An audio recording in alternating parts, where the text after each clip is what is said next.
Sherry Peel Jackson. She is an ex-IRS agent, CPA, fraud examiner. She was working for the IRS. She was on the fast track to success there. She was doing very well, had received numerous awards for all of the work she did, and she realized that there is no law and that the biggest fraud was the IRS. I tried to be the best at whatever I did. So when I got to the IRS, I hit the ground running. My first year in 1988, I got the Fraud Award. It's a big shaped in Georgia award for fraud. But I got numerous awards, and my biggest one is from the IRS commissioner himself. Back in 1995, it was Fred T. Goldberg. One of the things that I wanted to tip you off on as far as what the IRS does before I get into the story, they had, I don't know what they're doing now, but they had what's called a Market Segment Specialization Program, or MSSP. They would take different market segments, like ministers, and try to figure out how much money you were underreporting. Let's take beauticians, for example. I'm going to audit her beauty shop. She owns the shop, and she has some people working there. Based on the assumption that the IRS has that people don't report all of their money, but they like to put all their expenses on there. So granted, all her expenses are on the tax return, and I figure out how many bottles of this and that she bought, I can calculate a dollar figure. So I'll tell Sophia, after it's all over and we're buddy-buddy, I just shock her, and I say, well, guess what? It looks like, based on my calculations, that you really brought in $80,000, but you have $50 on the tax return. So here, you owe the IRS back $30,000. What would she do? She would sign off on it.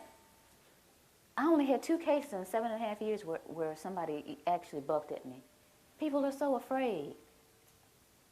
The government and the media have gotten you guys so afraid of the IRS that you don't even buck them. Now, mind you, she might have left some money off. Maybe there was several times where she just didn't report the cash. And maybe that's why. Maybe she has no idea how much she, quote-unquote, underreported. Maybe that was it. But they always acquiesce. The Gap one, anybody own a laundromat, they have one that will calculate, based on your water bill, how many loads were washed at your laundromat. And the point to all of this is what they do to people, and people just acquiesce to it. When I quit the IRS in 1995, and after maybe a year of being Jim Cleaver and realizing that that was just not me, I hung my shingle, which in accounting terms or business terms is you start your own business. Now, you know that picture of Uncle Sam, the one that says Uncle Sam wants you? I used that same picture, and I had it really big, and I says, Uncle Sam wants your money, but I'm a former IRS agent. I'm going to show you how to get it back. You know, the people came running. And then these people start coming to me saying, I keep hearing that we're not supposed to pay tax. Or I keep hearing that the tax law is a fraud. And like I said, I was raised differently. I never would look at that person and say, you're a cuckoo. I wouldn't even think it. It was like, okay, you know, in this back burner back here, I would think to myself, okay, there's some people out there that actually think that the income tax doesn't apply to us, or it's a fraud, or it's being misapplied. But I didn't do anything about it because, remember, I'm rolling along with my little businesses and whatnot.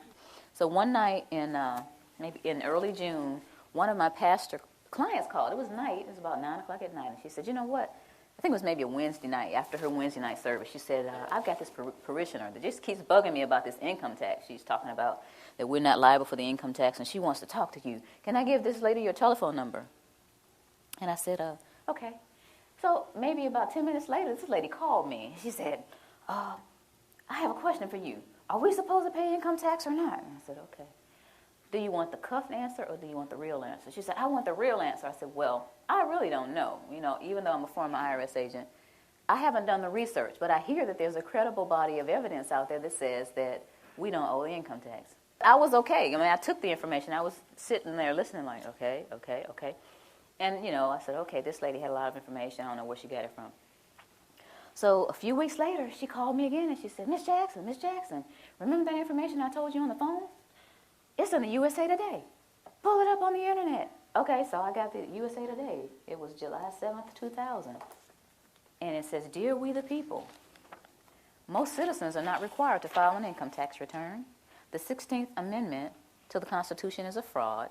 And if you file, you waive your Fifth Amendment rights. I said, okay, that's some of the stuff she was saying. Now, this is a lot of reading. But I kept reading because I was very interested, you know, being a CPA and into fraud and all that. I wanted to see what was going on.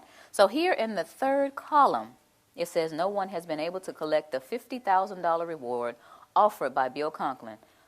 to anyone that can identify the section of the Internal Revenue Code that makes a typical worker liable for the income tax. I'm serious about winning is $50,000.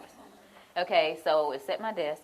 Basically, I just shoved everything off my desk and got the codes out, the regulations out, the tax guide I got on the internet to look at the Cornell University site, all these different things, and I started researching. And 2 weeks later, I said to myself, oh my goodness, we have a problem here. It doesn't look like I'm going to win this money. And I was sitting there at my desk thinking, this thing is a fraud. 2 weeks it took me to sit there and realize that. I didn't just look at the positive, I looked at the negative, I looked at the IRS site. All these things are going on. This thing is a fraud.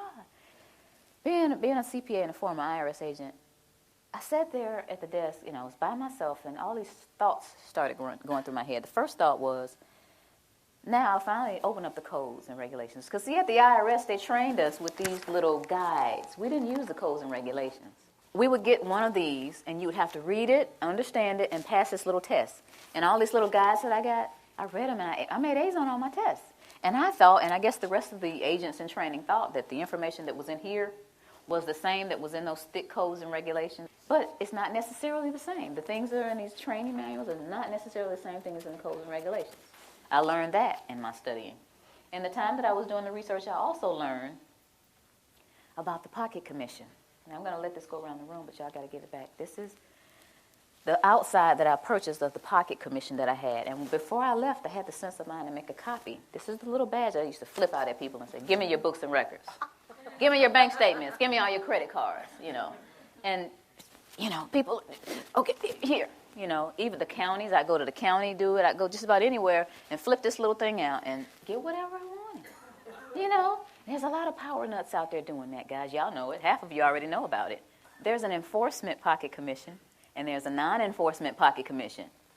And I started looking back at this thing. It has SER, Southeast Region. First of all, I'll read it. It has my picture up here, and it says, Sherry Jackson, whose signature and picture appear above, is duly commissioned as Internal Revenue Agent and has authority to perform all duties conferred upon such officers under all laws and regulations administered by the Internal Revenue Service, including the authority to investigate and require and receive information as to all matters relating to such laws and regulations. And it has SER and some other numbers and an A. And based on this Internal Revenue Manual, A means administrative. So I'm an administrative clerk out there on the front lines. And I'm an administrative clerk with a non-enforcement pocket commission. Okay, so I'm starting to get angry here. Starting to think about I had to take bribes and get little tape recorders taped to my body and the little microphones on me and go in and take bribes from people. But, thinking about stuff like that, they got me out here. I'm thinking I really have authority. And this is administrative, non-enforcement pocket commission. That was one of the other things I thought about. And then I thought about, and I found out, this is another issue, a levy versus a notice of levy. This is something that I didn't deal with a lot because I was an agent and I just assessed the tax. I wasn't a tax collector. I just assessed it. So this is a notice of levy. And someone said, hey, this is a notice of levy. This is what the banks get or your job or whatever. They said, look at the back of it. So I'm looking at the back of this notice of levy, and it says, Section 6331, levy and distraint. And then it says B and C. And I'm thinking, it starts off with B? What happened to A? So I looked up A. And here's A. And it says, levy may be made upon the accrued salary or wages of any officer, employee, or elected official of the United States, the District of Columbia, or any agency or instrumentality of the United States or the District of Columbia by serving a notice of levy. I'm thinking, but that's not most people. That's not the person that works at AT&T or Bell South or Coca-Cola. That's not most people. Aren't people noticing that the A isn't on here? Aren't they curious about it? Why are they doing this? All this is going through my head during this period of time, then I'm realizing that there's a rat in the camp. That's what I call it. But this is the straw that broke the camel's back. The Federal Reserve is not federal. How many of you did not know before today that the Federal Reserve isn't federal? If you did not, don't be shy. If you didn't know before today that the Federal Reserve isn't federal, raise your hand. Most people don't know that. 9 out of 10 people that I asked off the street don't understand that the Federal Reserve is a non-auditable private banking cartel. They are collecting 30